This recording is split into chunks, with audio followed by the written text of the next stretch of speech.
Cultural heritage is an expression of the ways of living developed by a community and passed on from generation to generation. Cultural heritage sites and monuments are being identified by societies as years unfold. It equally becomes important to find strategies that will enable the identification, interpretation, maintenance, preservation, and management of significant cultural sites and physical heritage assets. You see, it's very important that we should do this. In the first place, Botswana, as we are, we have a contribution to make to the world about what is found within our territory. Botswana today have created the 3D Kgosi Monument to honor the heroic pursuit by Kgosi Bathoeng I of Bangwaketse, Kgosi Khama III of Bangwatu, and Kgosi Sebele I of Bakwena, who in 1895 made a historic voyage to London that saw the birth of the nation of Botswana. There were a lot of threats. The first threat was the Boers, who had settled in 1652 on Cape Town and wanted to move, started moving inside inland to take land from the closest Tswana-speaking, the Gasarwa and the like. They wanted to incorporate Channel.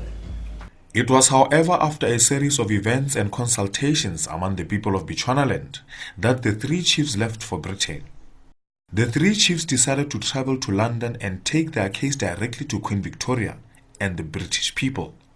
They were heroes, historical heroes from Africa who are saying, no Bojala for us. And they are not a nation, they are tribes, even at that time.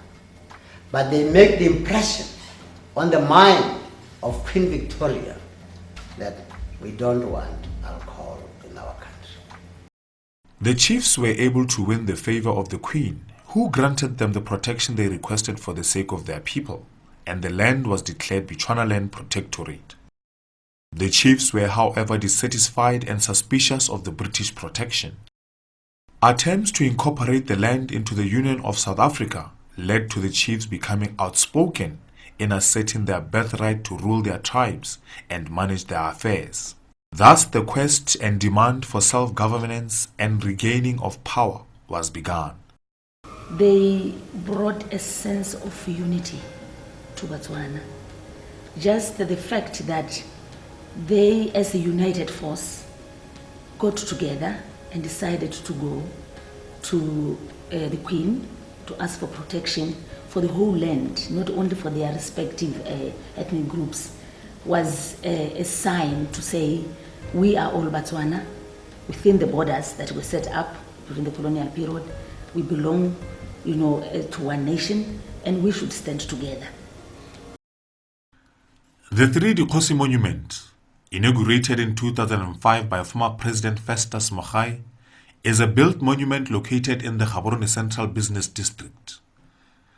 According to my own observation, as somebody who is working in this site, people visit our monument for different reasons. We are having those visitors who visit the site for educational purposes. We have researchers who come here for their researches. We also have people who visit here as schools for their own educational tours. We are having people who visit the site also to appreciate the good workmanship of the sculptors. As the 3D Kgosi Monument was explicitly created to commemorate the events that paved the way to present-day Botswana, it becomes critical to identify, promote, preserve and manage such sites and monuments so that they may enlighten and teach the future generations on key issues addressing the identity and heritage of Botswana today.